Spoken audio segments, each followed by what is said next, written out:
Hello my dear friends. तो क्या हाल चाल है आप सभी के? बढ़िया एकदम। मैं आप सभी का स्वागत करता हूँ पीरियोडिक टेबल के लेक्चर नंबर 6 में, जहाँ पे आज हम लोग बात करने वाले हैं आयोनाइजेशन एनर्जी के बारे में। जैसा कि आपको पिछले ही लेक्चर में बताया जा चुका है कि अगर आपको साइज वाला पोर्शन तैयार है तो ही आपको समझ आएगा।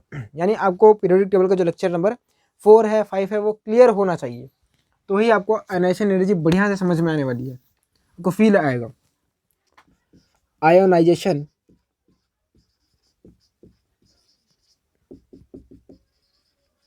एनर्जी, या इसे आप आयोनाइजेशन पोटेंशियल से भी जानते हो। आयोनाइजेशन पोटेंशियल, इसे लिखते हैं आई ई से और इसे लिखते हैं आई पी से। दोनों ही सेम है, ठीक है। किताबों में भी आप एक समझ लो, दूसरा अपने आप आ जाएगा, कोई ज़्यादा डिफरेंस भी नहीं है, साथ ही में बढ़ा देंगे। तो इसका मतलब क्या है? ये इसका ये मतलब है कि कितनी एनर्जी है, यानी लिख लो पहले, minimum energy required to remove loosely bounded electron from outermost shell।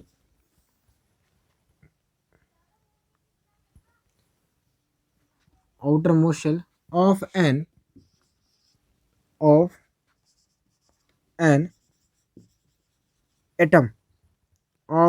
atom electron from outermost shell of an atom in isolated gaseous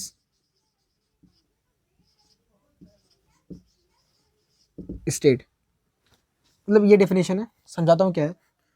जैसे कि आपके पास अगर कोई एलिमेंट है, उसके आउटर मोस्ट शेल में जो लूजली बाउंडेड इलेक्ट्रॉन है, मतलब आप इसके ऊपर एनर्जी डालोगे तो जो इलेक्ट्रॉन निकल जाए, आप सबसे कम से कम कितनी एनर्जी डालते हो जो आपका वैलेंस इलेक्ट्रॉन है वो निकल जाए।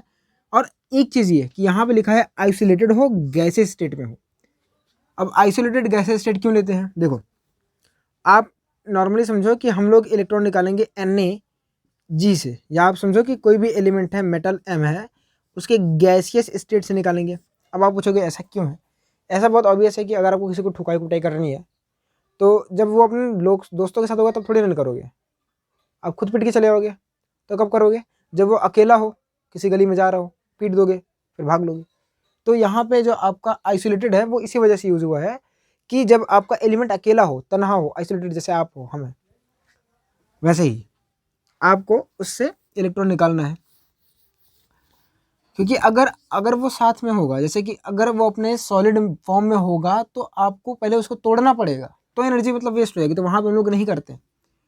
तो हमेशा याद रखिएगा कि ब्रैकेट में जी लिखा हो तभी डिफाइंड होगी, वरना ना डिफाइंड हो। जैसे कि आपको दिया है कि एम है, एम से आपने एम प्लस बना लिया और एक तो इलेक्ट्रॉन निकाल दिया, तो क्या ये आयोनाइजेशन एनर्जी है? तो आप बोलो नहीं है, ये आयोनाइजेशन एनर्जी नहीं है। क्लियर है? क्योंकि यहाँ पे एम जी नहीं लिखा था। कब आप बोलोगे कि अगर एम जी लिखा है, एम जी से आपका ये बन जा रहा है एम जी प्लस, और आप उसे इलेक्ट्रॉन निकाल दो, तो ये आयोनाइजेशन एनर्जी होगी। किस एलिमेंट की? एम एलिमेंट की, एलिमेंट एम की, तब ये आयोनाइजेशन एनर्जी होगी। बात क्लियर है? ठीक है। ये चीज़ क्लियर होने के बाद आप समझो कि हमें एनर्जी देनी क्यों पड़ रही है। भाई इलेक्ट्रॉन है, उसने अपने एलिमेंट है, एलिमेंट के पास इलेक्ट्रॉन होगा, अब पाल पोस के उसने बड़ा किया है, तो ऑब्वियस ही बात है जब लेके जाओगे तो कुछ ना कुछ तो अट्रैक्शन तो फील कर रहा होगा। तो सेम चीज़ यहाँ पे है कि ये एलिमेंट भले ही, सॉरी, ये इलेक्ट्रॉन भले ही वैलेंस इलेक्ट्रॉन है, पर इस पर अभी भी कुछ ना कुछ अट्रैक्शन ये लगा रहा होगा, भले ही वो जेड इफेक्टिव से लगा रहा हो, जेड से ना लगा रहा हो। तो आपको इस रिपल्सिव फोर्स के अगेंस्ट, यानी इस इलेक्ट्रिक फोर्स के अगेंस्ट वर्क करना पड़ेगा, और वर्क करना पड़ेगा तो आपको एनर्जी देनी पड़ेगी। बात क्लियर है? अच्छा, यहाँ पे अगर वर्क वाला जब चीज़ आती है तो एक चीज़ आप याद रखिएगा। अच्छा, इसको नोट करो, फिर हम बात करते हैं। नोट हो गया? चलिए, अब आपको एक चीज़ समझानी थी कि अगर आप वर्क करते हो या एनर्जी, आपने पढ़ा था एक प्रोसेस होती है एंडोथर्मिक और एक प्रोसेस होती है एक्सोथर्मिक। एंडो और एक्सो दो होती है ना, तो मैंने शायद दोनों बार एक ही बोले हुआ था। तो आपकी पहली जो प्रोसेस है वो होती है एंडोथर्मिक। तो आपको पहले एंडोथर्मिक और एक्सोथर्मिक समझाता हूँ और उसमें एंथैल्पी चेंज बताता हूँ। एंथैल्पी चेंज कुछ नहीं है, जैसे मान लो आपके पास कोई एक बीकर था, आपको पता है कि अच्छा एक चीज़ लिखाता हूँ कि पहले एंडोथर्मिक एक्सोथर्मिक समझ लो। एंडोथर्मिक में क्या होता है, अगर मान लो कोई प्रोसेस एंडोथर्मिक है तो क्या होता है, उसमें आप हीट को क्या करते हो, इंटर करते हो, मतलब वो हीट को क्या करता है, एब्जॉर्ब करता है। अगर कोई प्रोसेस है जो कि एक्सोथर्मिक हो तो क्या होता है, वो हीट को क्या करता है, रिलीज करता है, यानी उनमें से हीट निकलती है, एग्जिट करती है, इसमें हीट इंटर करती है।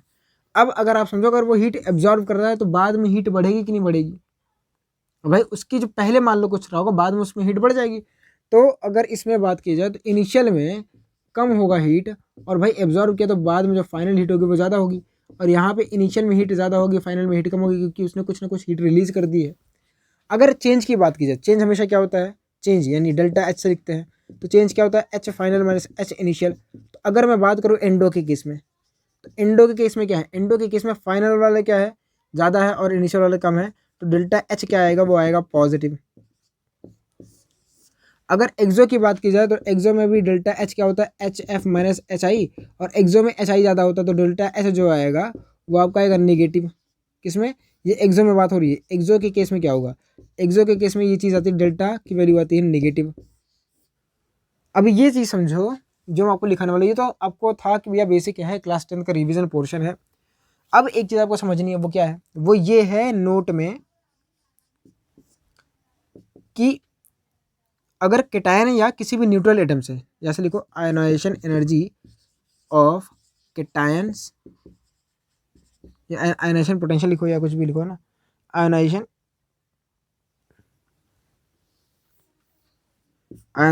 एनर्जी, या ऐसा समझो कि फॉर एनी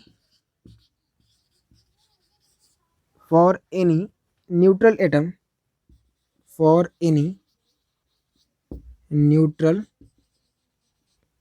एटम एंड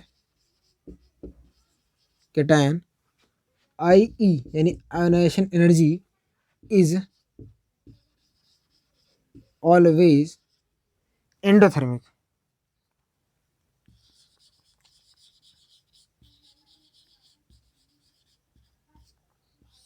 ठीक है, एंडोथर्मिक मतलब आपको अगर किसी भी एलिमेंट के न्यूट्रल एटम से या उसके केटायन से इलेक्ट्रॉन निकालना होगा तो वो आपको हमेशा एनर्जी यानी मेहनत करनी पड़ेगी।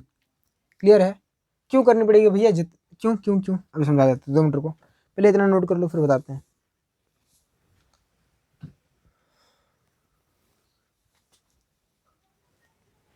अभी ये तो आपको बताया जा चुका है कि भैया अगर आप न्यूट्रल एटम से निकालोगे तो एनर्जी क्यों देनी पड़ेगी, जेड इफेक्टिव लग रहा होता है। अच्छा केटायन में क्या प्रॉब्लम है, केटायन में प्रॉब्लम को समझने के लिए आपको एक टॉपिक है, वो ये है आयोनाइजेशन या सक्सेसिव आयोनाइजेशन एनर्जी। क्या होता है, सक्सेसिव आयोनाइजेशन एनर्जी। तो लिखिएगा, हेडिंग डालिएगा, value of successive ionization energy of an या फॉर एन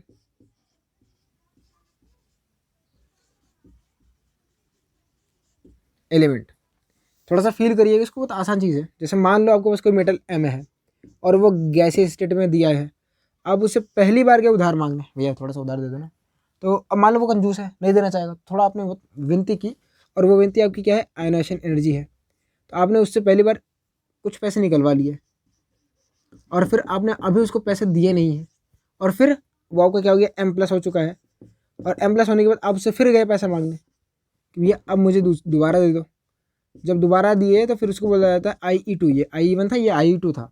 तो जब दोबारा दिए तो देगा नहीं, थोड़ा सा और मेहनत करनी पड़ेगी आपको, और मस्का लगाना पड़ेगा, तो यहाँ पे M2+ हो जाएगा, फिर प्लस E-। अच्छा अभी आपने उसको पैसे वापस नहीं किए हैं, मतलब जो पैसे लेके गया था अभी वापस नहीं किए हैं, आप अगेन मांगने चले गए उसी आदमी से, M2+ है, मतलब बेशर्म हो चुके हो, IE3। तो क्या मांगने जाओगे तो वो फिर वो क्या करेगा, देगा। देखो भैया शायद अगर वो बहुत रहम दिल होगा तो दे सकता है, M3+ तक दे सकता है, ठीक है, लेकिन आपको मेहनत और ज़्यादा करनी पड़ेगी। लेकिन अगर आपने तीसरी बार भी वापस नहीं किया और चौथी बार मांगने चले गए तो क्या हो सकता है, अभी कुटैया भी हो सकती है। तो ये आप देखने को नहीं मिलता IE4। लेकिन अगर मान लो वो बहुत रहम दिल है तो आपको बहुत ज़्यादा मेहनत करनी पड़ेगी कि नहीं करनी पड़ेगी, करनी पड़ेगी। तो सेम चीज़ यहाँ पे देख सकते हो कि जैसे जैसे आप इलेक्ट्रॉन निकाल रहे हो तो सिग्मा की वैल्यू घट रही होगी, क्योंकि सिग्मा जब घटेगा तो जेड इफेक्टिव बढ़ा रहा होगा। जैसे वही कॉन्सेप्ट है कि यहाँ पे मान लो 11 रहेंगे, यहाँ 10 हुए, फिर यहाँ पे 9, फिर यहाँ पे 8, सॉरी यहाँ पे अगर मान लो मैं 11 इलेक्ट्रॉन देता हूँ तो फिर यहाँ पे कितने होंगे, 10 होंगे, फिर यहाँ पे हो जाएंगे 9 और फिर यहाँ पे हो जाएंगे 8। ये इलेक्ट्रॉन की बात हो रही है, ठीक है। अब आप सोचो कि अगर मैं इनके साइज़ के बारे में लिखूँ तो सबसे बड़ा साइज़ किसका होगा, m का होगा, उससे बड़ा साइज़ किसका होगा, m प्लस का होगा, फिर उससे बड़ा साइज़ किसका होगा, m2 प्लस का होगा, और उससे बड़ा m3 प्लस का। तो साइज़ सबसे बड़ा किसका है, m प्लस का। तो इसमें से इलेक्ट्रॉन निकालना आसान होगा, क्यों, क्योंकि इसका जो जेड इफेक्टिव होगा वो कम होगा, यानी जेड इफेक्टिव का ये जो ऑर्डर है, ये किसका ऑर्डर है, ये है साइज़ का ऑर्डर। अगर मैं यहीं पर लिखूँ जेड इफेक्टिव का ऑर्डर, तो जेड इफेक्टिव सबसे ज़्यादा किस में होगा, वो होगा आपका m3 प्लस में। तो ये आपका जेड इफेक्टिव का ऑर्डर है। और आप देखो जेड इफेक्टिव मतलब क्या है कि वो अपने इलेक्ट्रॉन को बढ़िया तगड़े से पकड़ा हुआ है। तो जब वो पकड़ा हुआ है तो आपको निकालने में ज़्यादा वर्क करना पड़ेगा कि नहीं करना पड़ेगा, करना पड़ेगा। और इसी वजह से जो आपकी आयोनाइजेशन एनर्जी है वो ज़्यादा आ जाती है। क्लियर है। अच्छा, दूसरी चीज़ जो आपको समझनी है वो ये है कि ऑलवेज, है ना, किसी भी एलिमेंट के लिए, फॉर एनी एलिमेंट, उसका जो सक्सेसिव आयोनाइजेशन एनर्जी का ऑर्डर है, जैसे पहली बार जो फर्स्ट आयोनाइजेशन एनर्जी होती है उससे बड़ी आपकी सेकेंड आयोनाइजेशन एनर्जी होती है, और उससे भी बड़ी आपकी होती है थर्ड आयोनाइजेशन एनर्जी होती है फॉर एनी एलिमेंट। क्लियर है बात, ये बात समझ आ रही है। IE1 इतना नोट करो, फिर आपको इसी में मुझे और चीज़ समझानी है पर मुझे मिटाना पड़ेगा। नोट कर लो आप इसको। क्या पढ़ा हमने इसमें हमने ये पढ़ा कि भैया value of successive ionization energy क्या होती है किसी भी एलिमेंट की। अगर आप किसी भी पहले आयोनाइजेशन एनर्जी क्या होती है, किसी भी एलिमेंट से इलेक्ट्रॉन निकालने में जितनी एनर्जी हमको देनी पड़ती है वही आपकी क्या होती है, आयोनाइजेशन एनर्जी होती है। मतलब उसको आयोनाइज करना पड़ता है। आयोनाइज करना मतलब उससे इलेक्ट्रॉन निकालना पड़ता है, और इलेक्ट्रॉन निकालने में हमको एनर्जी देनी पड़ती है। एनर्जी देना मतलब वो आपका प्रोसेस हो गया एंडोथर्मिक। एंडोथर्मिक प्रोसेस में क्या होता है, आपको डेल्टा एच क्या होता है, वो हमेशा क्या होता है, पॉजिटिव होता है, क्योंकि आप, ठीक है, इतनी बातें बता दी हैं, नोट कर लीजिएगा, और पीछे लिखा भी था। अब इलेक्ट्रॉन निकालोगे तो जेड इफेक्टिव बढ़ रहा होगा। जेड इफेक्टिव बढ़ने की वजह से वो अगली प्रोसेस में इलेक्ट्रॉन को बहुत टाइटली होल्ड करेगा, जिसकी वजह से बार बार अगर आप जाओगे तो फर्स्ट आयोनाइजेशन एनर्जी जो होगी वो सेकंड से कम होगी, सेकंड वाली थर्ड से कम होगी, थर्ड वाली फोर्थ से कम होगी। इतनी बात आपको समझ आ गई है। अब इसमें हम बात करते हैं ये IE1, IE2 और IE3 क्या है।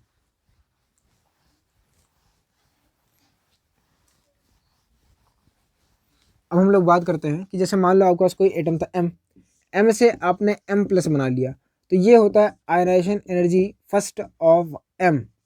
ये है फर्स्ट आयनाइजेशन एनर्जी, और यहीं से आप जाते हो M प्लस से M2 प्लस पे, तो ये होती है सेकेंड आयनाइजेशन एनर्जी, यानी IE2 ऑफ M। ये क्या होता है, IE2 ऑफ M, या इसी को हम लोग बोल सकते हैं और करके, इसी को हम लोग बोल सकते हैं IE1 ऑफ M प्लस। और फिर इसके आगे जाओ तो ये होता है IE3 ऑफ M, और इसी को हम लोग लिख सकते हैं और करके IE2 ऑफ M प्लस, और इसी को आप लिख सकते हो IE3 ऑफ M2 प्लस, ठीक है, सॉरी IE1, और यहाँ पे लिखा जाएगा IE2, ठीक है। तो यहाँ पे जाके आप 3 प्लस बना लो। ये बात क्लियर है। तो जो आपकी फर्स्ट आयनाइजेशन एनर्जी है या सेकंड आयनाइजेशन एनर्जी है वो डिपेंड करती है कि हम किसके रेस्पेक्ट में बोल रहे हैं।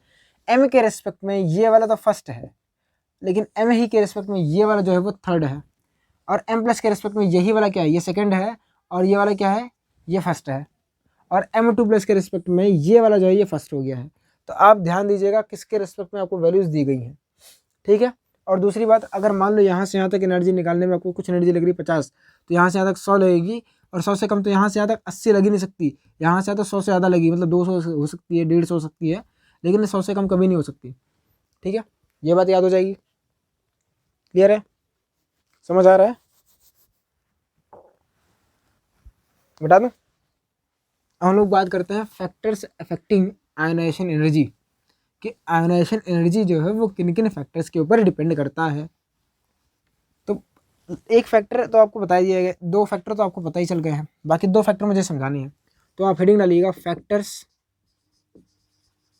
Affecting ionisation energy. तो इसमें जो पहला फैक्टर है वो है साइज़ का। देखो अब ये बताओ साइज़ के ऊपर कैसे डिपेंड करता है। तो अब देखो साइज़ ज़्यादा होगी, साइज़ ज़्यादा होगी तो आपको आयनाइजेशन एनर्जी कम होगी। क्यों? क्योंकि देखो अगर मान लो ये एक छोटा सा रूम है, इसमें 2 लोग हैं, इसमें सिर्फ 2 कमरे में है, ये 3 रूम हो गया है और ये 4 रूम हो गया है। तो कहाँ पे बच्चे शैतानी करेंगे? यहाँ वाले शैतानी करो कि दूर है भैया पापा है और बच्चे दूर हैं तो शैतानी करेंगे ही। तो आप ध्यान से देखो साइज़ बढ़ रही है तो यहाँ से इलेक्ट्रॉन निकालना आसान है। ये यहाँ पे बच्चा है कुछ ना कुछ कर ही सकता है, यहाँ पे है तो और अच्छे से निगरानी में नहीं है। तो मतलब पीछे वाले जो होते हैं वो हमेशा बैक बेंचर ही होते हैं। तो साइज़ बढ़ने से आयनाइजेशन एनर्जी क्या होगी? कम हो जाती है। क्लियर है बात क्यों कम होती है? दूसरा है अपने पास जेड इफेक्टिव वाला। तो जेड इफेक्टिव आप ध्यान दो कि अगर जेड इफेक्टिव ज़्यादा होगा तो आपकी आयनाइजेशन एनर्जी क्या होगी? ज़्यादा होगी। क्यों? क्योंकि इलेक्ट्रॉन के ऊपर पकड़ ज़्यादा होगी। तीसरा जो फैक्टर है वो अब तक नहीं पढ़े, ये दोनों फैक्टर आप पढ़ चुके हो, इंडायरेक्टली मैंने आपको पढ़ा दिया है। जो आपका अगला फैक्टर होता है वो है आपके पास स्टेबल कन्फिगरेशन। स्टेबल कन्फिगरेशन तो आपको बताया जा चुका है कि अपने पास 2 टाइप की स्टेबल कन्फिगरेशन होती हैं। पहला होता है आपके पास फुल फील्ड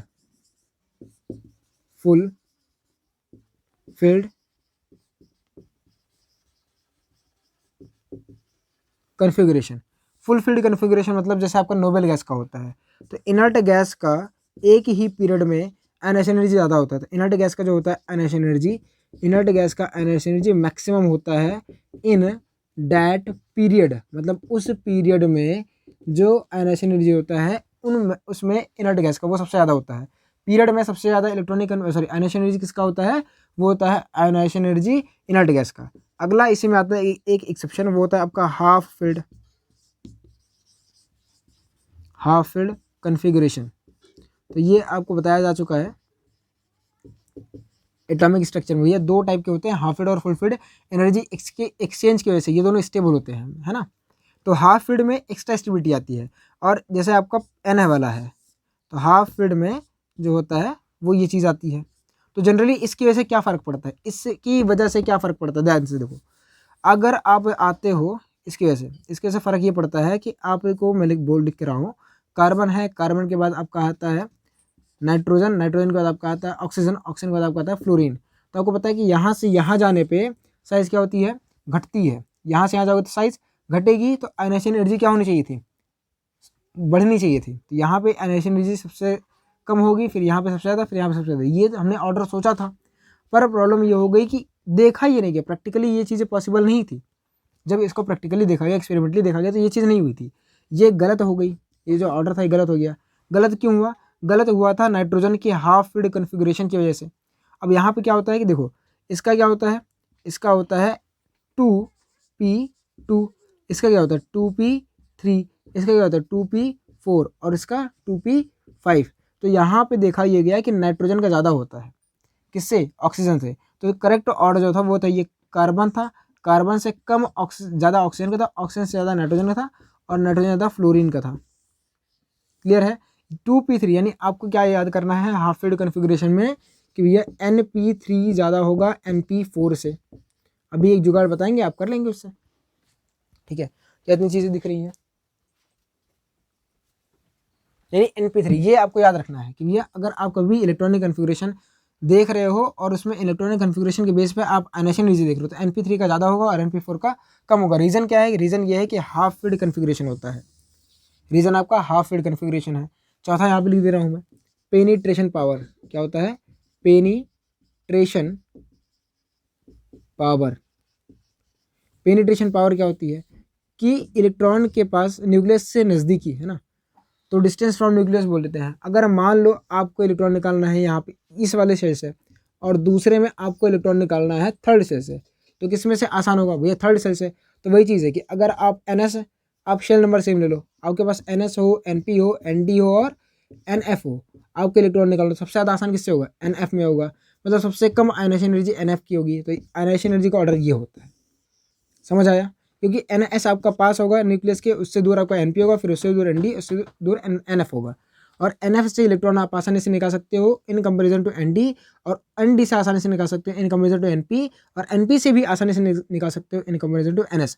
और इसमें पेनिट्रेशन पावर में क्या हमको एक एक्सेप्शन देखने को मिलता है, वो होता है NS2 का ज़्यादा होता है NP1 से। ठीक है, ये अब देख लो, पहले इतना कर लो फिर आपको करा के दिखा रहे हैं हम। तो जनरली आपको अभी तक क्या याद रखना है, अगर एक्सेप्शन वाला केस आता है तो एक्सेप्शन में आपका पेनिट्रेशन पावर आता है जिसकी वजह से NS2 का ज़्यादा हो जाता है और NP1 का कम हो जाता है। और दूसरा एक्सेप्शन ये है कि NP3 और NP4 में NP3 का ज़्यादा होता है। एक्चुअली में अगर ऑर्डर को फॉलो किया मतलब जनरल ट्रेंड को फॉलो किया तो ये ऑर्डर उल्टा हो जाता है, पर ये होता है पेनिट्रेशन पावर की वजह से, ये ड्यू टू पेनिट्रेशन पावर होता है।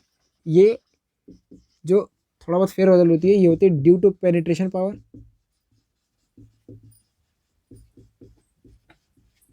और ये होता है ड्यू टू हाफ फिल्ड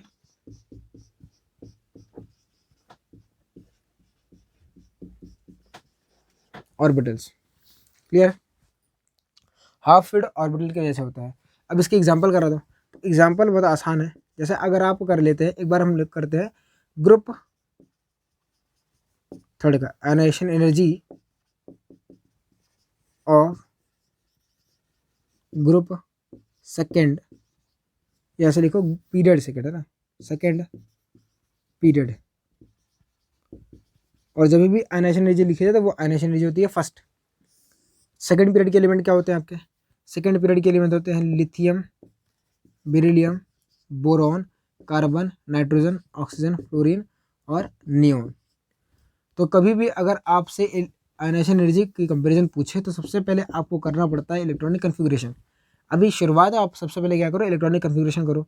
तो इसका क्या होता है, इसका होता है 2s1, इसका क्या होता है 2s2, फिर 2p1, 2p2, 2p3, 2p4, 2p5, 2p6। अब यहाँ पे जो आपके एक्सेप्शन वाले हैं उनको निकाल दो। देखो भैया सर कि सारे के सारे एक पीरियड के हैं।